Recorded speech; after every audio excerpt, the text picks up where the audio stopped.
আরে এতটুকু একটা বাচ্চা স্টেশনে ভিক্ষা করছে, ওর সাথে তো কাউকে দেখছি না।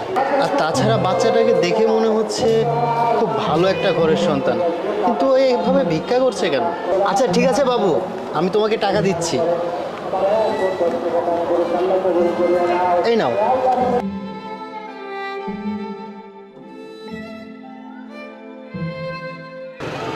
তিশা, তুমি এখানে একটু দাঁড়াও, আমি আসছি।